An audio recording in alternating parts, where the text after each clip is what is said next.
ഞാൻ ഈ ഇൻഡസ്ട്രി കാലുകുത്തി അന്ന് തൊട്ട് ഞാൻ ആരെ പരിചയപ്പെട്ടാലും ഇദ്ദേഹത്തിന്റെ പേര് പറയുമ്പോൾ അതിനെ നശിപ്പിച്ചേക്കൊരു പാവം ചെറുക്കനാണ്. എന്നാ ഇദ്ദേഹത്തിനെ ഞാൻ അടുത്തറിഞ്ഞേ, എനിക്കിനി അവരോടൊക്കെ പോയി പറയണം ഇയാൾ ആരാണെന്നത്.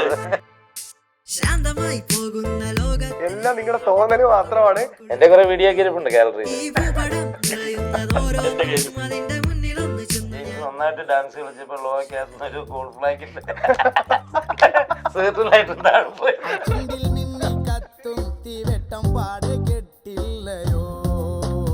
വൈദികന്റെ വേഷമിട്ടാണ് വരുന്നത്. അപ്പം ജെയ്സിനെ പോലെ ഒരാള് ആ ദിവ്യവസ്ത്രം ഇട്ടപ്പം നമുക്ക് എന്തോ ഒരു കുറ്റബോധം. ഇപ്പോഴത്തെ കാലഘട്ടമാണ് സിനിമ പറയുന്നത്. അപ്പം ഇപ്പോഴത്തെ നമ്മുടെ കോളേജ് ക്യാമ്പസുകളിലുള്ള ബാക്ക്ഗ്രൗണ്ടിൽ നടക്കുന്ന കാര്യങ്ങളും. Welcome to Navakshetra college. College എന്ന് പറഞ്ഞ ഇതാണ് കോളേജ്. കുറെയൊക്കെ സസ്പെൻസാണ്.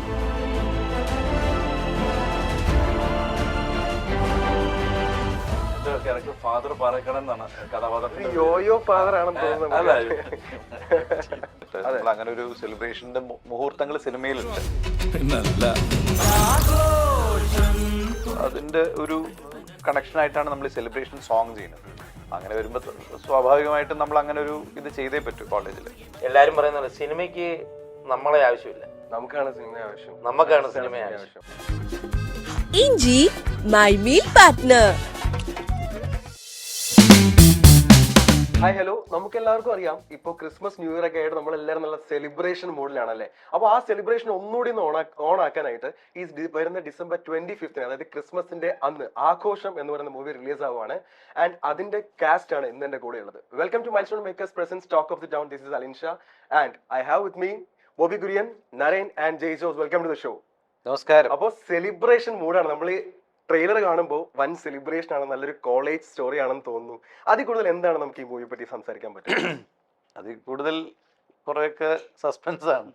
ഓക്കെ, ശരിക്ക് ഇതിന്റെ ഉള്ളിൽ കുറച്ച് സീരിയസ് വിഷയങ്ങൾ വരുന്നുണ്ട്. ഓ, കോളേജിന്റെ പ്രിമൈസ് ഉണ്ടെന്ന് മാത്രം. ഇതിന്റെ ഉള്ളിൽ ഇപ്പോ പറയുകയാണെങ്കിൽ കുറെ കാര്യങ്ങളുണ്ടാവും. സ്ക്രിപ്റ്റ് പറയണം. ശരി, എന്തെങ്കിലും ഇത്ര മാത്രം പറയാം. ഞാൻ ഇതിലൊരു മാഷായിട്ടാണ്, ഞാനൊരു പ്രൊഫസറായിട്ട് വരുന്നു. പക്ഷേ മാഷെന്നല്ല, പ്രൊഫസറായിട്ട് വരുന്നു. മാഷ് എന്ന് പറയുമ്പോൾ ഭയങ്കരമായിട്ട് താഴെ പോകും. ആണോ? പ്രൊഫസർ. അപ്പോ പ്രൊഫസറായി വന്ന് ഇയാള് പക്ഷെ ഇതിന്റെ ഉള്ളിൽ കുറെ ഇയാള് വരുന്നതിനും അതിനുശേഷം there is something behind it. There is A suspense element behind it. അല്ലെങ്കിൽ കുറച്ച് സീരിയസ് ആയ കുറച്ച് വിഷയം, ഒരു കഥ ഇതിന്റെ പിന്നിലുണ്ട്. കോളേജ് സ്റ്റോറി അല്ലാത്തൊരു കഥ. അപ്പൊ അതിന്റെ ഭാഗമായിട്ട് ആണ് ഇതിന്റെ ഒരു, അത് സസ്പെൻസ് ആയിട്ട് വരും. പക്ഷെ ഇതിന്റെ കോളേജിനെ ബേസ് ചെയ്താണ് സ്റ്റോറി തന്നെ. കോളേജിൽ നടക്കുന്ന ചില വിഷയങ്ങളും എല്ലാം അതിൽ ഇൻവോൾവ് ആണ്. അപ്പോ ഞങ്ങൾ അതിൽ ഉള്ള ക്യാരക്ടേഴ്സ് ആണ്. അവിടെ ഇയാളുടെ ക്യാരക്ടർ പറയും. എന്റെ ക്യാരക്ടറിന്റെ പേര് കിങ്സ് ബെന്നി എന്നാണ്. ഇന്നിപ്പം ക്യാരക്ടർ പോസ്റ്റർ ഇന്ന് റിവീൽ ചെയ്തിട്ടുണ്ട്. ഞാൻ നായകന്റെ കൂടെ ത്രൂ ഔട്ട് ഒരു ക്യാരക്ടർ, അദ്ദേഹത്തിന്റെ കഥ പറയുന്നതിലൂടെ സഞ്ചരിക്കുന്ന ഒരു വ്യക്തിയാണ് ഞാൻ. ജെയ്സിന്റെ ക്യാരക്ടർ ജെയ്സ് തന്നെ പറയട്ടെ. എന്റെ ക്യാരക്ടർ ഫാദർ പാറേക്കടൻ എന്നാണ് കഥാപാത്രത്തിന്റെ യോയോ ഫാദർ ആണെന്ന് തോന്നുന്നു. ആ ക്യാരക്ടറിന്റെ പേര് ഫാദർ പാറേക്കടൻ എന്നാണ് അതിന്റെ ക്യാരക്ടറിന്റെ പേര്. ആ കോളേജിന്റെ മാനേജർ അച്ഛനാണ്. കുട്ടികളുടെ കൂടെ എല്ലാ കാര്യങ്ങൾക്കും കൂടെ നിൽക്കുന്ന ഒരു കഥാപാത്രമാണ്. ഈ ചിരിയുടെ റീസൺ എന്താണ് ചേട്ടാ ആ ഫാദറിന്റെ പേര് പറഞ്ഞപ്പോ? അല്ല, ചിരി ഞങ്ങള് ചിരിച്ചില്ലെങ്കിൽ പുള്ളിനെ ചിരിച്ചേനെ.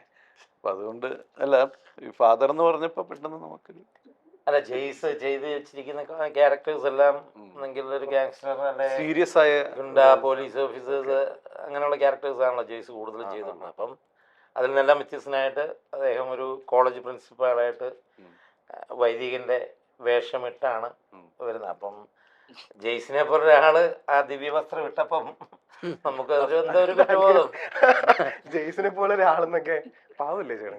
കണ്ടാ അറിയാലോ. അല്ല, കുറച്ച് കൂടുതൽ അടുത്ത് അറിയാവുന്നതുകൊണ്ട് പറഞ്ഞു എന്ന് മാത്രം. Okay fine. അപ്പൊ നമ്മൾ ഈ ട്രെയിലർ കാണുമ്പോൾ ഔട്ട് ആൻഡ് ഔട്ട് ഒരു കോളേജ് അറ്റ്മോസ്ഫിയർ നമുക്ക് ഫീൽ ചെയ്യുന്നത്. ഓഫ് കോഴ്സ് പേര് പറയുന്ന പോലെ തന്നെ ഒരു സെലിബ്രേഷൻ ഉണ്ടാവും. ഈ life is all about celebrations എന്നാണല്ലോ ഈ മൂവിയുടെ ഒരു ടാഗ് ലൈൻ തന്നെ. ഇപ്പൊ ഈ മൂവിയും ആ ഒരു ടാഗ് ലൈനും തമ്മിലുള്ള ബന്ധം എന്താണ്? ആ മൂവി കാണേണ്ടി ശരിക്കും പറഞ്ഞാൽ അമല് ഉത്തരം പറയേണ്ടി വരും. I mean, അതെ, direct- ഡയറക്ടർ അത് ആ സിനിമ അദ്ദേഹം ഡിസൈൻ ചെയ്തിരിക്കുന്ന ഒരു പ്യുവർ എന്റർടൈനറാണ്.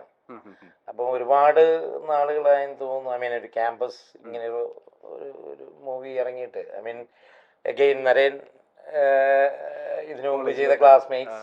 അപ്പോൾ അദ്ദേഹത്തിന്റെ കോളേജിലൂടെ അതാണ് മലയാളികളെ ഒരിക്കലും മറക്കാൻ പറ്റില്ല അദ്ദേഹം ചെയ്ത മുരളി എന്ന ക്യാരക്ടർ. അപ്പം എല്ലാവരും എല്ലായിടത്തും ചോദിക്കുന്ന ഒരു പോയിന്റ് അതാണ്, നരേനും കോളേജും വരുന്നത്. അതിന്റെ ഒരു യുണീക്നെസ് അട്രാക്ഷൻ ഉണ്ട്.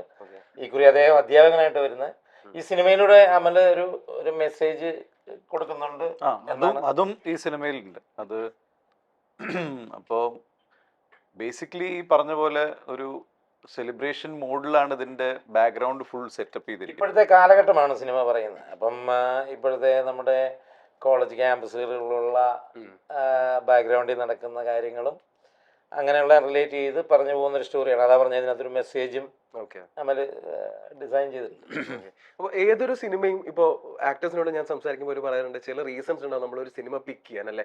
അപ്പോൾ ഈ സിനിമയുടെ സ്റ്റോറി ഫസ്റ്റ് കേട്ടപ്പോഴത്തേനും എന്ത് റീസൺ കൊണ്ടാണ് yes I want to grab it എന്ന് തോന്നാനുള്ള റീസൺ എന്താ? 3 പേർക്കും ഒന്നേ പറയാനുണ്ടാവുള്ളൂ. കാരണം ഇത് ഒരു ദിവസം സംഭവിച്ച സംഭവമാണ്. ഒറ്റ സംഭവമാണോ? അങ്ങനെയല്ല, ഞങ്ങൾ 3 പേരും. ഞങ്ങള് ഐ മീൻ സ്ക്രിപ്റ്റ് ഡിസ്കഷൻ ഒറ്റ ദിവസം സംഭവിച്ചതാണോ? എനിക്കൊരു സംഭവം നടന്നു. എനിക്ക് ആക്ച്വലി സാഹസം എന്ന് പറഞ്ഞ പ്രോജക്റ്റ് നടക്കുമ്പോഴാണ് വന്ന് കഥ പറയുന്നത്. പക്ഷെ അന്ന് ഈ സബ്ജക്ട് വേറെ രീതിയിലായിരുന്നു. അപ്പൊ ഞാനത് അന്ന് നമുക്കത് ചെയ്യുന്നില്ല, കാരണം വേറെ സബ്ജക്റ്റിന്റെ രീതിയിൽ അത് ചെയ്യുന്നില്ല എന്ന് പറഞ്ഞ് വിട്ടതായിരുന്നു. പിന്നീട് ഞാൻ ഒരിക്കൽ വേറൊരു ഫ്രണ്ടിനായിട്ട് എനിക്ക് തോന്നുന്നു 1 മാസത്തിന് ശേഷം വേറൊരു ഫ്രണ്ടിനായിട്ട് സംസാരിച്ചപ്പോൾ പുള്ളി ഇങ്ങനെ ഗുമസ്തനെ പറ്റി പുള്ളി സംസാരിച്ചു കാഷ്വലി. അപ്പോൾ ഞാൻ പറഞ്ഞു ആ ടീമിന്റെ ആക്ച്വലി ഒരു പടം വന്നിരുന്നു, പക്ഷെ ആ കഥ വേറെ ഇതായതുകൊണ്ട് ഇതായി. അപ്പോൾ അതെന്ത് പറ്റി? ഞാൻ പറഞ്ഞില്ല, അറിയില്ല, ചിലപ്പോൾ അവർ തുടങ്ങിയിട്ടുണ്ടായിരിക്കും, എനിക്ക് അറിയില്ല എന്ന്. ഇത് പറഞ്ഞു വെച്ച് 1 മണിക്കൂർ കഴിഞ്ഞപ്പോൾ ഉണ്ട് ജെയ്സ് വിളിക്കുന്നു. 1 മണിക്കൂറോ 2 മണിക്കൂറോ. അപ്പൊ ഞാൻ ഞെട്ടിപ്പോയി, കാരണം 1 മാസത്തിന് ശേഷം ഒറ്റ വിളിക്കണം, അതോ 2-3 ആഴ്ചക്ക് ശേഷം ഒറ്റ വിളിക്കും. അപ്പൊ ഞാൻ ഇനി എന്തിനാ വിളിച്ചെന്ന് പറയുമ്പോൾ ആ സബ്ജക്ട് വേറെ റീറൈറ്റ് ചെയ്ത് വേറെ രീതിയിലാക്കിയിട്ടുണ്ട്, അത് കേൾക്കാമോ? ഞാൻ പറഞ്ഞു അത് ഭയങ്കര ഒരു നിമിത്തം പോലെ തോന്നി. ഞാൻ പറഞ്ഞു അത് കേൾക്കാം. അങ്ങനെ പിറ്റേ ദിവസം രാവിലെ അപ്പം ഞാൻ എവിടേക്കോ ട്രാവൽ ചെയ്യുക, വേറെ ഒരു തമിഴ് പ്രോജക്റ്റിൻ്റെ ഒരു ഇതൊക്കെ ആയിരുന്നു. അപ്പം നോക്കുമ്പോൾ ആണ് പറഞ്ഞ് ഇവിടെ ഉണ്ട് കൊച്ചിയിൽ മെറൈൻ ഡ്രൈവിൽ ബോബിയുടെ ഫ്ലാറ്റിൽ ഉണ്ട്. ബോബിയുടെ ഫ്ലാറ്റിലേക്ക് അങ്ങോട്ട് വരാം. അപ്പം ഞാൻ അടുത്താണ് താമസിക്കുന്നത്. അപ്പം ഞാൻ ബോബിനെ ഇതുവരെ മീറ്റ് ചെയ്തിട്ടുണ്ടായിരുന്നു. എനിക്ക് തോന്നുന്നു മലയാളം ഇൻഡസ്ട്രിയിൽ പലവർക്കും അറിയാം ബോബിനെ, എനിക്ക് ഒഴിച്ച്. അപ്പോൾ ഞാൻ അങ്ങനെ നോക്കുമ്പോൾ അവിടെ ചെന്നപ്പോഴാണ് അറിയുന്നത് ബോബി അപ്പോൾ അതിന്റെ കഥ കേട്ട് കഴിഞ്ഞേ ഉള്ളൂ അല്ലേ.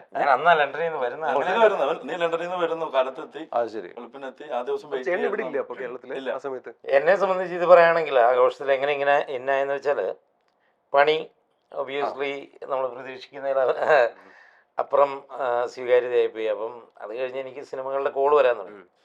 ഞാൻ ഒരിക്കലും സിനിമയിൽ അഭിനയിച്ച് തുടരുമെന്ന് ഞാൻ ഒരിക്കലും പ്രതീക്ഷിച്ചില്ല, ചിന്തിച്ചിട്ടുമില്ല. പണി കഴിഞ്ഞു, ഞാൻ തിരിച്ച് എനിക്ക് അവിടുത്തെ കാര്യങ്ങളൊക്കെ ബിസിനസ്സും ഒക്കെ ഉണ്ട്. അപ്പം തിരിച്ച് ഓട്ടോമാറ്റിക്കലി എനിക്ക് പോയേ പറ്റുള്ളൂ. അപ്പം അന്നേരമാണ് എനിക്കിങ്ങനെ ഓരോ കോളുകൾ വരാൻ തുടങ്ങിയപ്പം ഞാനിങ്ങനെ പലരുമായിട്ട് ഡിസ്കസ് ചെയ്തു എന്താണ് ചെയ്യേണ്ടത്. അപ്പോൾ എല്ലാവരും പറഞ്ഞു ഏതായാലും അഭിനയിക്കുകയാണ്, ഒരു സ്പേസ് ഉണ്ട്, അപ്പം ഒന്ന് ട്രൈ ചെയ്യാം. ഞാൻ വിചാരിച്ചൊന്ന് നോക്കാം എന്നുള്ള സമയത്ത് ഇരിക്കുമ്പോഴാണ് ഞാൻ സുമതിയോളം എന്ന് പറഞ്ഞ പടത്തിൽ അഭിനയിച്ചിട്ട് ഞാൻ UK തിരിച്ചു പോയി. അന്നേരമാണ് ഞാൻ ജെയ്സ് എന്നെ വിളിക്കുന്നതും. ജെയ്സുമായിട്ട് ഞാൻ വർഷങ്ങൾക്ക് മുമ്പുള്ള പരിചയമാണ്, ദുബായ് വെച്ചുള്ള അറിയാം. അപ്പം ജെയ്സ് എന്നെ വിളിച്ചിട്ട് പറഞ്ഞു ഇങ്ങനെ ഒരു പടം നമ്മൾ ഡിസൈൻ ചെയ്യുന്നുണ്ട്, നീ അതിലൊരു ക്യാരക്ടർ ചെയ്യണമെന്ന് പറഞ്ഞു. ഞാൻ പറഞ്ഞു അപ്പം ആരൊക്കെയാണെന്ന് ചോദിച്ചു. അപ്പം അന്ന് നരേൻ ആക്ച്വലി ഇന്നായില്ല, നരേനോട് പറയാൻ പോകുന്നു. ഈ ദിവസമാണ് പെർട്ടിക്കുലർലി ഈ ദിവസമാണ് എല്ലാവരും നരേൻ അത് ചെയ്യുന്നില്ല എന്ന് തീരുമാനം എടുത്തു. പിന്നെ നമ്മളത് നരേന് കുറച്ചും കൂടി ഇതാവുന്ന രീതിയിലാക്കി സ്ക്രിപ്റ്റ് വീണ്ടും മാറ്റി. അതിനു മുമ്പ് ബോബിനെ വിളിച്ചു പറഞ്ഞു. ബോബി പറഞ്ഞു ഞാൻ വരൂടാ, ഇന്ന ദിവസം വരുമ്പോ നമുക്ക് ഇത് ചെയ്യാന്ന് പറഞ്ഞു. അതിന്റെ ഞാനുണ്ടെന്ന് അറിഞ്ഞ ആ മൊമെന്റിൽ നരേൻ ഓക്കെ പറയാം അല്ലേ. അതാണ് റീസൺ. അപ്പൊ സ്റ്റോറിയോ സ്ക്രിപ്റ്റോ വേറെ പരിപാടിയൊന്നും അല്ല. പിന്നെ അന്ന് ബോബി ഇതിനകത്ത് ഇന്നായി. ശരിക്കും പടത്തിന് ആദ്യം സന്ദേശം എന്നായിരുന്നു പേര്, ബോബി വന്നതോടെ ആഘോഷം എന്നാക്കി. പിന്നെ അതാണ് ഈ കഥ ഞങ്ങൾ അറിഞ്ഞില്ല. അവിടെ തുടങ്ങിയ ആഘോഷമാണ്, അവിടെ തുടങ്ങിയ സെലിബ്രേഷൻ ആയിരുന്നു. ഞാൻ ഷൂട്ടിംഗ് ദിവസങ്ങളെല്ലാം അതുപോലെ. നമ്മള് ചില സിനിമകളെ നമ്മള് പല കാരണങ്ങളാലാണ്, അതാണ് ചോദ്യം, സംഭവിച്ചു പോകുന്നതാണ്. പല സിനിമകളും സംഭവിച്ചു പോകുന്നതാണ്. ഇത് നമ്മള് ഇതിപ്പോ അന്ന് ഞങ്ങൾ ആ കഥ കേൾക്കുന്ന സമയത്ത് അമൽ കെ ജൂബി ഇതിന്റെ ഡയറക്ടർ, ടൈറ്റസ് ഇതിന്റെ പ്രൊഡക്ഷൻ ഡിസൈനർ, ജെയ്സ്, നരേൻ, ഞങ്ങളെല്ലാവരും കൂടി ഇരുന്ന് ആ മൊമെൻറ്റിൽ സ്റ്റോറി കോമൺ ആയിട്ട് പറയാണ്. അന്നാണ് നരേൻ്റെ ക്യാരക്ടർ എല്ലാം ഡീറ്റെയിൽ ചെയ്യുന്നത് എല്ലാ അദ്ദേഹത്തിനോട്. അപ്പോൾ അദ്ദേഹം രണ്ടടിക്കുന്നു. ജെയ്സ് ഓൾറെഡി ഇന്നാണ്. ജെയ്സിന് പറ്റിയെന്ന് വെച്ച് കഴിഞ്ഞാൽ ജെയ്സും ഇതിൻ്റെ ഈ പ്രൊജക്ടിൻ്റെ ഒരു സെൻട്രൽ പാർട്ടാണ് ഇതിൻ്റെ ഈ പ്രൊജക്ട് ഉണ്ടാകാൻ തന്നെ. അപ്പോൾ അദ്ദേഹത്തിന് എന്ത് ക്യാരക്ടർ വേണമെങ്കിൽ ചൂസ് ചെയ്യാൻ ഓപ്ഷൻ ഉണ്ട്, നരൻ്റെ ഒഴിച്ച്, ലീഡ് ഒഴിച്ചിട്ട്. അത് ആരും സമ്മതിക്കും. നമ്മള് ക്ഷമിച്ചോ? അതിന് ക്ഷമിച്ചിരുന്നോ? എപ്പോഴും തോന്നില്ല. എനിക്ക് ഫസ്റ്റ് പടത്തില് ഞാൻ ആക്ച്വലി ഗുമസ്തനായിരുന്നു. ഐ മീൻ അല്ല, ഇതിന്റെ സബ്ജക്ട് ഉണ്ടാക്കിയതും ഈ പ്രൊജക്ടിലെ പ്രൊഡ്യൂസർ എത്തുന്നതുകൊണ്ട് എല്ലാം നമ്മൾ ഒരുമിച്ച് ചെയ്ത ഒരു പരിപാടിയാണ്. ഇതിൽ ഏറ്റവും ആദ്യം തന്നെ ഞാൻ തീരുമാനിച്ചൊരു സാധനമായിരുന്നു ഇങ്ങനെ ഒരു ക്യാരക്ടർ. കാരണം എന്നും ഞാൻ ചെയ്യുന്ന ഈ പവർഫുൾ ക്യാരക്ടറുകളും അടി ഇടി മസിൽ പിടിച്ചുള്ളത് മാറ്റി പിടിക്കണം എന്നുള്ള വലിയ ആഗ്രഹമായിരുന്നു. അപ്പൊ അതുകൊണ്ട് തന്നെ ഞാൻ മനഃപൂർവ്വം സെലക്ട് ചെയ്തതാണ്. പിന്നെ ബോബി ചെയ്യണൊക്കെ കണ്ടപ്പോൾ ചിലപ്പോൾ ബോബി പറയാൻ വന്നത് വേറെ എനിക്ക് മനസ്സിലായി. ഞാൻ അത് അതെ അതെ. അല്ലെങ്കിൽ പിന്നെ ജെയ്സിനെ കുറിച്ച് വേറെന്ന് വെച്ചാൽ ഞങ്ങൾ എല്ലാവരും, ഞാൻ ബോബി മാത്രമല്ല, ഞങ്ങൾ പലവരും ഈ പ്രോജക്റ്റിലേക്ക് വരാൻ നിമിത്തമായത് ജെയ്സാണ്. അതെ, ഞാൻ പറഞ്ഞില്ല, എന്നെ സംബന്ധിച്ച് ഇതെല്ലാം പുതുമയാണ്. ജെയ്സിനെ സംബന്ധിച്ച് ഞാൻ അദ്ദേഹത്തിനെ കുറിച്ച് പറയുകയാണെങ്കിൽ 10-17 വർഷമായി ഇൻഡസ്ട്രിയിൽ. ഒരു പ്രൊജക്റ്റ് ഉണ്ടാക്കാൻ വേണ്ടി അയാൾ മെനക്കെട്ട് ഇറങ്ങി, അദ്ദേഹത്തിൻ്റെ കൂട്ടുകാർ ഇറങ്ങി അങ്ങനെ ഡിസൈൻ ചെയ്ത് ഉണ്ടാക്കിയെടുത്ത പ്രൊജക്റ്റുകളാണ് ആഘോഷം, ഗുമസ്തൻ, അങ്ങനെ പല പ്രൊജക്റ്റുകളുണ്ട്. അത് ശരിക്കും ഹാറ്റ്സ് ഓഫ് ആണ് അതിനുവേണ്ടി. അപ്രീഷിയേറ്റ് ചെയ്യേണ്ട ഒരു കാര്യം തന്നെ. പിന്നെ തീർച്ചയായിട്ടും നമ്മളൊരു സിനിമയ്ക്ക്, എല്ലാവരും പറയുന്നത് സിനിമയ്ക്ക് നമ്മളെ ആവശ്യമില്ല, നമുക്കാണ് സിനിമ ആവശ്യം. നമുക്കാണ് സിനിമ ആവശ്യം. അപ്പം എന്തായാലും ഫൈനലി നമുക്ക് റിലീസ് ആവാണ്, നമുക്ക് കാണാം ഇത് എങ്ങനെയാണെന്നുള്ളത്. അപ്പോ നരേൻ ചേട്ടാ, ഞാൻ ചോദിച്ചോട്ടെ, ഈ ഒരു 20 വർഷം മുന്നേ നമ്മൾ നേരത്തെ ക്ലാസ്മേറ്റ്സ്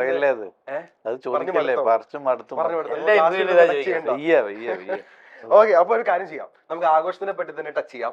ഓക്കെ, ആഘോഷം റൗണ്ട് എന്ന് പറഞ്ഞിട്ട് ഒരു റൗണ്ട് ആണോ കളിച്ചാലോ? അടിപൊളി. ഓക്കെ, ഒരു സെഗ്മെന്റ് എന്റെ നിലവാരം അറിയിക്കുന്ന ചോദ്യങ്ങളാണ്, ചോദിച്ചോളൂ.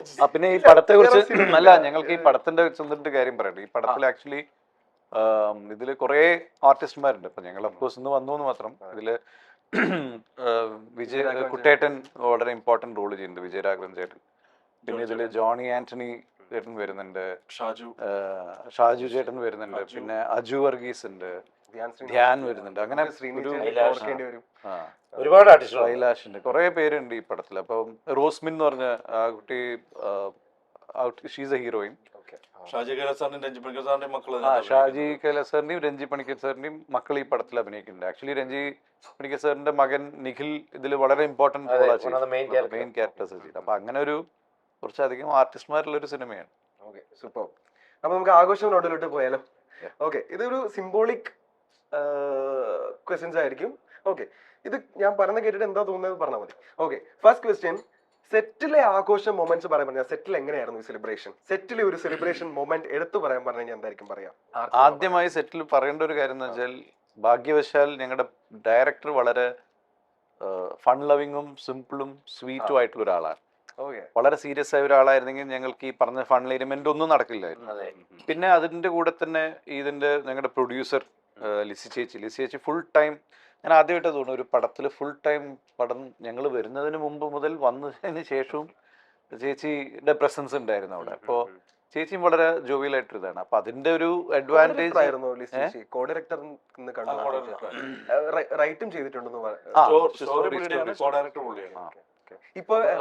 ചേച്ചി പാട്ട് എഴുതും, ചേച്ചി പലതും ഇല്ലേ, പല മൾട്ടി. നമ്മുടെ ഈ കരോൾ സോങ് ചേച്ചി എഴുതിയതാണല്ലേ? ചേച്ചി അപ്പൊ ഇതാണ് ഇതിന്റെ ഒരു, അവര് രണ്ടുപേരും അല്ലെങ്കിൽ ഇങ്ങനത്തെ ഒരു ടീം ആയതുകൊണ്ട് പിന്നെ ബാക്കിയുള്ളത് ഇവര് പറയും. അങ്ങനെ ആഘോഷം ഒരു മൊമെന്റ് ഒരുപാടുണ്ട് എന്ന് പറഞ്ഞത് ടോട്ടലി ഫണ്ണാണ്. ഞാൻ ഏറ്റവും ആഘോഷിച്ച് തന്നെ ചെയ്തൊരു സിനിമയാണ് അങ്ങനെ. കാരണം വേറെ ടെൻഷൻസ് ഒന്നുമില്ല, വേറെ നമ്മളൊരു ക്യാരക്ടറിനകത്ത് ഭയങ്കര ചേഞ്ചസോ കാര്യങ്ങളോ ഒന്നുമില്ല. അപ്പം ഭയങ്കര റിലാക്സ് ചെയ്ത് അഭിനയിച്ചാൽ മതിയായിരുന്നു. അപ്പം നമ്മളെല്ലാരും തന്നെ ഭയങ്കര എൻജോയ് ചെയ്ത് എല്ലാ മൊമെന്റും സെലിബ്രേഷൻ തന്നെയായിരുന്നു. പിന്നെ മോസ്റ്റ്ലി കോളേജിലായിരുന്നു ഷൂട്ടിംഗ്. അപ്പൊ അതിന്റെ ഒരു അറ്റ്മോസ്ഫിയറും ഭയങ്കര രസമുള്ളൊരു ഫൺ ഇതായിരുന്നു. ഞങ്ങൾ ശരിക്കും പറഞ്ഞാൽ ഏറ്റവും ബുദ്ധിമുട്ടുള്ള ഒരു സമയത്തായിരുന്നു, മഴക്കാലത്തായിരുന്നു ഷൂട്ട് ചെയ്തത്. അപ്പൊ കോളേജിന്റെ ഒരു ക്യാമ്പസ് നമ്മളെ ഭയങ്കരമായിട്ട് ഹെൽപ്പ് ചെയ്തു. അതൊന്ന് ലോകത്ത് ആദ്യമായിട്ടാണ് ഒരു കോളേജിൽ, ഞങ്ങൾ ഷൂട്ട് ചെയ്യുന്ന കോളേജിന് നേരെ ഓപ്പോസിറ്റ് ആണ് ഹോട്ടൽ, നേരെ opposite bar hotel. Your personal definition about celebration അല്ലെങ്കിൽ ആഘോഷം എങ്ങനെ ഡിഫൈൻ ചെയ്യും? എന്താണ് ഒരു സെലിബ്രേഷൻ? നല്ല സന്തോഷമുള്ള മൊമെന്റ്സ് എല്ലാവരും കൂടി ഒരുമിച്ച് ആഘോഷിക്കുന്നതാണ് സെലിബ്രേഷൻ എന്ന് എത്രയല്ലേ ഉള്ളൂ. അതാണ്. എല്ലാ കാര്യങ്ങളും പോസിറ്റീവ് ആയിട്ട് എടുക്കുക, ഹാപ്പി ആയിട്ട് അല്ല, ഇരിക്കുക. അതല്ല ആഘോഷം എന്ന് പറഞ്ഞാൽ സിനിമയെ സംബന്ധിച്ചിടത്തോളം ഒരു വളരെ സ്ട്രെയിറ്റ് ഫോർവേഡ് മൂവിയാണ്. വലിയ അത്ഭുതങ്ങളൊന്നും പറയാൻ അങ്ങനെയൊന്നും അല്ല. അത് അമൽ വളരെ സിമ്പിൾ ആൻഡ് സ്ട്രെയിറ്റ് ആയിട്ട് വളരെ നോർമൽ ഓഡിയൻസിന് ഡൈജസ്റ്റ് ഒക്കെ രീതിയിലാണ് അത് ഡിസൈൻ ചെയ്തിരിക്കുന്നതാണ് എനിക്ക് തോന്നുന്നത്. അതുകൊണ്ട് അതിനകത്ത് നല്ല പാട്ടുകൾ. അൺഫോർച്ചുനേറ്റ്ലി നമുക്ക് അങ്ങനെ വലിയ ഭീകര ഫൈറ്റും കാര്യങ്ങളൊന്നുമില്ല. പക്ഷേ ദർ ഈസ് എവറിത്തിങ്. എല്ലാ കുറേ സസ്പെൻസുകളുണ്ട്. അപ്പം അതൊരു എൻ്റർടൈനർ ആയിരിക്കും പടം. അപ്പോൾ അതൊരു നമുക്കങ്ങനെ എന്നാ പറയുന്നത്, അങ്ങനെ വലിയ അവകാശവാദങ്ങളൊന്നുമല്ല പറയുന്നത്. നല്ല കൊച്ചു സിനിമയാണ്. ഫാമിലിയായിട്ട് സന്തോഷം. It will be A nice entertainer. ഇപ്പോ ആ ഒരു കാര്യം പറഞ്ഞപ്പോഴാ നമ്മുടെ ഒരു സോങ് ഇറങ്ങിയിട്ടുണ്ടായിരുന്നല്ലോ, കരോൾ സോങ്. അതിപ്പോ വളരെ ട്രെൻഡിങ് ആയിട്ട് യൂട്യൂബിൽ ഒത്തിരി വ്യൂസ് കയറിക്കൊണ്ടിരിക്കുന്ന ഒരു പാട്ടാണ്. നമ്മുടെ സ്റ്റീഫൻ ദേവസ് ആണ് ഒരു one of the music directors. So എങ്ങനെ ഉണ്ടായിരുന്നു? നമുക്ക് ഇപ്പൊ മലയാളം മൂവി റിയലിസ്റ്റിക് മൂവീസ് ഒക്കെ വന്നതിന് ശേഷം ഒരുപാട് ഈ ഡാൻസ് നമ്പേഴ്സോ അല്ലെന്നുണ്ടെങ്കിൽ സെലിബ്രേഷൻ സോങ്സ് ഒന്നും ഇല്ല. അപ്പോൾ അതിനിടയ്ക്ക് എങ്ങനത്തെ ഒരു സാധനം കിട്ടുന്നത്? സോ ആ ഒരു ലൊക്കേഷൻ ഫണ്ടും അല്ലെന്നുണ്ടെങ്കിൽ അതിന്റെ ഒരു ഷൂട്ടിംഗ് ഒക്കെ എങ്ങനെ ഉണ്ടായിരുന്നു? എന്റെ നൃത്തത്തിലെ കഴിവ് അങ്ങോട്ട് ഉപയോഗിക്കാനുള്ള അവസരം കിട്ടിയില്ല. കുറച്ചും കൂടി ചെയ്യാനുണ്ടായിരുന്നു. ബോബി നന്നായിട്ട് ചെയ്തു. ലോഹമുള്ളതുകൊണ്ട് ലോകമുള്ള ആൾക്കാർക്ക് ഇപ്പൊ ഡാൻസിലുണ്ട് ഉണ്ട്. അല്ല, ജെയ്സിന് അവിടെ ഒരു പാടി ഞാൻ വേറെ ഇന്റർവ്യൂലും പറഞ്ഞായിരുന്നു. ജെയിംസ് നന്നായിട്ട് ഡാൻസ് കളിച്ചപ്പോൾ ലോകയ്ക്കകത്തുനിന്ന് ഒരു ഗോൾഡ് ഫ്ലാഗിന്റെ സേർട്ടിലായിട്ട് താഴെ പോയി. ശരിക്കും അങ്ങനെയുള്ള ചില വേറെ ആരോ ഡാൻസ് പുരോഹിതന്റെ വസ്ത്രത്തിൽ വീഴേണ്ടതല്ല. വേറെ ആരോ ഡാൻസ് ചെയ്യാൻ നേരത്തെ പുള്ളിക്ക് ഒന്ന് പിടിക്കാൻ പറഞ്ഞതാണ്, വെച്ചതാണ്. അല്ലാണ്ട് അതെ. ഓക്കെ, അപ്പൊ ഷൂട്ടിംഗ് മൊമെന്റ്സ്, ആ ഡാൻസ് അതല്ല അങ്ങനെയല്ല. നമ്മളിപ്പോ ഈ പറഞ്ഞ പോലെ ഒരു സെലിബ്രേഷൻ നമ്മൾ ഡാൻസ് ചെയ്തവരാണ്, നിങ്ങളാണ് ഓഡിയൻസ്. നിങ്ങൾ അങ്ങനെയല്ല. ഇപ്പൊ നമ്മൾ ഈ ഒരു സെലിബ്രേഷൻ എന്ന് പറഞ്ഞിട്ട് നമ്മൾ അങ്ങനെ ഒരു സെലിബ്രേഷന്റെ മുഹൂർത്തങ്ങൾ സിനിമയിലുണ്ട്. അപ്പൊ അങ്ങനെ വരുമ്പോ ക്രിസ്മസ് അല്ലെങ്കിൽ കാരോൾ സോങ് ഒക്കെ അതിന്റെ ഭാഗമായിട്ടും അതിന്റെ ഒരു കണക്ഷൻ ആയിട്ടാണ് നമ്മൾ ഈ സെലിബ്രേഷൻ സോങ് ചെയ്യുന്നത്. അങ്ങനെ വരുമ്പോ സ്വാഭാവികമായിട്ടും നമ്മൾ അങ്ങനെ ഒരു ഇത് ചെയ്തേ പറ്റൂ കോളേജിൽ. അല്ലാണ്ട് സെലിബ്രേഷൻ സോങ് എന്ന് പറഞ്ഞിട്ട് നമ്മൾ മൊണ്ടാജ് സോങ് കാണിച്ചിട്ട് കാര്യമില്ല. അതല്ല ഇപ്പോഴത്തെ കോളേജുകളിലൊക്കെ സിറ്റുവേഷൻ, കുട്ടികളുടെ കൂടെ നിൽക്കുന്ന അധ്യാപകരും എല്ലാവരും കൂടി. പിന്നെ ഒരു വ്യത്യാസം എന്താണ്, നമ്മളിപ്പോ ഇപ്പൊ ആ പാട്ടിൽ തന്നെ ഉണ്ട്, ടീച്ചേഴ്സ് ഒക്കെ വളരെ ഫൺ ലവിങ് ആയിട്ടും സ്റ്റുഡൻസിന്റെ കൂടെയും ഡാൻസിങ് അല്ലെങ്കിൽ ഇന്ററാക്ട് ചെയ്യുന്നത്. ഇപ്പോൾ 10-20 വർഷം മുമ്പുള്ള ടീച്ചേഴ്സ് അല്ല ഇപ്പോൾ. അവര് കുറച്ചുകൂടി നമ്മൾ ചിലപ്പോൾ നമുക്ക് പേടിയായിരിക്കും അവരായിട്ട് ക്ലോസ് ആവാൻ. ഇപ്പൊ അങ്ങനെയല്ല, ചിലവരും വളരെ കൂളായിട്ട് മാഷന്മാരെ വരെ ബ്രോ എന്നുള്ള രീതിയിൽ. ആ കോളേജിലും അങ്ങനെയായിരുന്നു. ശരിക്കുള്ള കോളേജിൽ നമ്മൾ അവിടെ ഫംഗ്ഷൻ നടക്കുമ്പോ അതുപോലെ അച്ഛനും എല്ലാവരും ശരിക്കും അവിടെ ഷൂട്ടിംഗ് നടന്നത് ജൂൺ മാസം അല്ലേ? ക്ലാസ് ഓൺഗോയിങ് ആയിട്ട് നടക്കുമ്പോൾ മഴക്കാലം. സിനിമ ഇറങ്ങി കഴിയുമ്പോഴത്തേനും ജെയ്സിനെ പോലെ പ്രിൻസിപ്പളിനെ കിട്ടിയിരുന്നെങ്കിൽ എന്ന് കുട്ടികൾ ഉറപ്പായിട്ട് ആഗ്രഹിക്കും. എന്നിട്ടാണ് ചേട്ടാ ഇവരെ ഇവിടെ ചിരിക്കുന്നത് എങ്ങനെ? അല്ല, അതാ പറഞ്ഞ അതിനകത്ത് ഒരുപാട് ഇന്നർ സ്റ്റൈലുകളുണ്ട്. ഞങ്ങൾക്ക് ജെയ്സിനെ പേഴ്സണലി അറിയുന്നത് കൊണ്ട്. ഓക്കെ, നോക്കട്ടെ. ഓക്കെ, ഇപ്പൊ നിങ്ങളുടെ ഫോൺ ഗാലറിയില് ആഘോഷം എന്ന് പറയുന്നിട്ട് ഒരു ആൽബം ഉണ്ടെന്നുണ്ടെങ്കിൽ, സെലിബ്രേഷൻ എന്ന് പറഞ്ഞൊരു ആൽബം ഉണ്ടെന്നുണ്ടെങ്കിൽ എന്തൊക്കെ മൊമെന്റ്സ് ആയിരിക്കും അതിനകത്ത് ഉണ്ടാവുക? ആൽബം ഞങ്ങൾക്ക് ഗ്രൂപ്പ് ഉണ്ട്. ഒറ്റ വാക്കിൽ ഉത്തരം പറയില്ലേ പ്ലീസ്? സെലിബ്രേഷൻ എന്ന് പറഞ്ഞൊരു ആൽബം ഉണ്ടെങ്കിൽ അതിനുള്ളില് ഇത് ആക്ച്വലി ഫൺ ചോദ്യം ചോദിച്ചതാ. നമ്മളൊക്കെ സീരിയസ് ഇവരൊരു ചോദ്യം ചോദിക്കുക, അതിനൊരു ഉത്തരവാണ് കൊടുക്കേണ്ടത്. നമ്മൾ എസ്സേ പോലെ പറഞ്ഞിട്ട് 3 ചോദ്യത്തിന് 30 ചോദ്യം കിടക്കുക. ആ ചോദിച്ചാൽ ഇത് തന്നെ പറയണ്ടേ? എന്നാ പിന്നെ ഏസോർണോ പിടിക്കായിരുന്നു, എളുപ്പമുണ്ടായിരുന്നു. അങ്ങനെയല്ല, സെലിബ്രേഷനെ ഡിഫൈൻ ചെയ്യാൻ പറയുന്നതാണ്. എടാ, എന്റെ ഗാലറി എങ്ങനെ എടുത്തു കഴിഞ്ഞാൽ കുടുംബം കൂട്ടിച്ചോറാ. അതുകൊണ്ട് വേറെ ഒരു ചോദ്യം മാറ്റി പിടിക്കാം. അപ്പൊ ഇവിടെ ആണെങ്കിലും ആ ജെയ്സിന്റെ ഒക്കെ ഗാലറിയോ? ശരി, നരന് ഗാലറിയിൽ ക്യാമറ ഇല്ലാത്ത ഫോണാണ് കൊടുത്തിരിക്കുന്നത്. അന്നേരം ഇനി പേഴ്സണൽ ഗാലറി ചോദിക്കുന്നത്. അടുത്ത് സെലിബ്രേഷൻ നമ്മുടെയൊക്കെ ഗാലറിയിൽ നോക്കി കഴിഞ്ഞാൽ എന്താ മോന്റെ ഗാലറി വല്ലതും നമ്മുടെ എന്റെ ഗാലറിയിൽ ഈ മറ്റേ സെലിബ്രിറ്റീസ് ആയിട്ടുള്ള പിക്ചേഴ്സ്, പിന്നെ കുറെ സ്ക്രീൻഷോട്ട്സ്, ഡിലീറ്റഡ് ഐറ്റംസ് ഒക്കെ ഒന്ന് കാണിക്കാൻ പറ്റും. അത് ഞാൻ ആദ്യം ക്ലിയർ ചെയ്യും ചേട്ടാ. ഡിലീറ്റഡ് ഐറ്റംസും പോയി ക്ലിയർ ചെയ്യും. നീ ആദ്യം ഡിലീറ്റഡ് ഐറ്റംസ് ആണ് കളയുന്നത്, എന്നിട്ടാ മറ്റേ ഡിലീറ്റ് ചെയ്യുന്നത്. എന്നിട്ട് അത് ഡിലീറ്റഡ് ഐറ്റംസ് ക്ലിയർ ചെയ്ത സാധനം വീണ്ടും ക്ലിയർ ചെയ്യുന്നു. അതെ, ഡിലീറ്റഡ് ഐറ്റംസ് നമുക്ക് അതിന്റെ ഉള്ളിൽ പോയിട്ട് അതും ക്ലിയർ ചെയ്യാൻ പറ്റും. അല്ലെങ്കിൽ അത് 21 ദിവസം കൊണ്ട് അവിടെ കിടക്കും. എന്തായാലും ഇന്റർവ്യൂ കൊണ്ട് ഇത് ശരിക്കും പുറത്ത് വിടുകയാണെങ്കിൽ ആരെങ്കിലും ഗേൾ ഫ്രണ്ടോ നിനക്ക് ഭാര്യ ആരെല്ലാം ഉണ്ടെങ്കിൽ അവര് ഉടനെ തന്നെ ഫോൺ ചെക്ക് ചെയ്യണമെന്ന് ഞാൻ പറയും. ഇത് കട്ട് ചെയ്യാതെ ഇത് കട്ട് ചെയ്യാതെ ഇട്ട് കഴിഞ്ഞാൽ ജനങ്ങൾക്ക് എന്തോ ഒരു ഇൻഫർമേഷൻ കിട്ടിയിട്ടുണ്ട്. ഇത് ഈ പറഞ്ഞത് കട്ട് ചെയ്യാൻ പാടില്ല കേട്ടോ. ഇത് എവിടെ ടെലികാസ്റ്റ് ചെയ്യണം. ഇതുവരെ ഇടും, എനിക്കറിയാം, ഞാൻ പറഞ്ഞാൽ കട്ട് ചെയ്യത്തില്ലത്. ഓക്കെ, ലൈഫ് ഇപ്പൊ കറന്റ്ലി നിങ്ങളുടെ ലൈഫ് എത്രത്തോളം സെലിബ്രേറ്റിംഗ് ആണ്? നമുക്കൊരു 1 to 10 നമുക്ക് അതിനൊരു റേറ്റിംഗ് കൊടുക്കുകയാണെന്നുണ്ടെങ്കിൽ. സി ഇത് ഓക്കെ, എനിക്കറിയില്ല, പറ. ഈ 1 to 10 നമ്പർ പറയാൻ പറ്റില്ല, കാരണം ഓരോ സിനിമ ഇറങ്ങുമ്പോഴും നമുക്ക് അതൊന്ന് ഓരോ ചില ദിവസങ്ങൾ ചിലപ്പോൾ 8 ആവും, ചില ദിവസങ്ങൾ 2 ആവും, ചിലപ്പോൾ 0 ഒക്കെ പോവല്ലേ. ഇത് കോൺസ്റ്റന്റ് അല്ലല്ലോ. അല്ല അങ്ങനെ ഒരു സംഭവം നല്ലൊരു 5 to 10 പോവും. 5 to 10 ആവറേജ് 5-നും 10-നൊക്കെ ഇടയ്ക്ക്, Yeah. 5 താഴെ പോകത്തില്ല. ഓക്കെ, ശരി. അപ്പോ ഹൂ ഈസ് യുവർ കമ്പാനിയൻ ഈ സെലിബ്രേഷൻസിലെല്ലാം? എനിക്ക് ഇന്ന ആളുണ്ടെങ്കിൽ എന്റെ സെലിബ്രേഷൻ കംപ്ലീറ്റ് ആവുള്ളൂ എന്ന് തോന്നുന്നത് ആരാ? ഈ പടവുമായി അല്ലല്ല, ബന്ധപ്പെട്ടിട്ടാണ്. ഞാൻ നല്ല ചോദിക്കാം. അങ്ങനെ ഒരുപാടുണ്ട്. നമുക്ക് അങ്ങനെ Family. പ്രത്യേകിച്ച് ഫാമിലി ഉണ്ട്, ഫ്രണ്ട്സ് ഉണ്ട്, എനിക്ക് ഒരുപാട് family. പേരുണ്ട്. ഫ്രണ്ട്സ് ഒന്നും വരുന്നത് എനിക്ക് അല്ല, ഞാൻ എന്തുപറ്റി? അവരല്ലേ വലുത്. അല്ല, തിരിച്ച് വീട്ടിൽ കയറാനുള്ളത് ലോകം മുഴുവൻ കാണാനുള്ള ചിരിക്കാതെ ഫ്രണ്ട്സ് എന്നൊക്കെ പറഞ്ഞിട്ട് തിരിച്ച് വീട്ടിൽ കയറാൻ പറ്റത്തില്ല, ആ വർഷം. ഈ കുറച്ച് എല്ലാരും കാണുന്നത് ചിരിക്കാതെ. അത് ഞങ്ങള് ശ്രമിച്ചു. family with- ഇവർക്കൊക്കെ ഫ്രണ്ട്സും ഗേൾ ഫ്രണ്ട്സ് ഒക്കെ എന്റെ ഫാമിലി. ഫാമിലിയാണ്. സത്യമാണ് ചേട്ടാ. അടുത്ത ചോദ്യം ചോദിക്കോ? എടാ ഇതിൽ പിടിച്ചിരിക്കാൻ പറ്റത്തില്ല. അടുത്ത ചോദ്യം ചോദിക്കേ. ഓക്കെ, എന്റെ ചോദ്യമൊക്കെ ഇവിടെ പോയി, ഒന്നും കാണുന്നില്ലല്ലോ. ഓക്കെ, ഇപ്പൊ നമുക്ക് മലയാള മൂവി ഇൻഡസ്ട്രിയിൽ എടുക്കാം. ഈ ഇന്നൊരു വ്യക്തി വന്നു കഴിഞ്ഞാൽ പവർ കട്ട് ആണെങ്കിൽ പോലും അവിടെ സെലിബ്രേഷൻ ആയിരിക്കും എന്ന് തോന്നുന്ന ആള് ഓ, ഈ അത് മൂവിന്ന് അങ്ങനെ വിടാം, വേണോ? അല്ലാണ്ട്. ആ, അല്ല, എനിക്കിപ്പോ ബോബി ആണോ?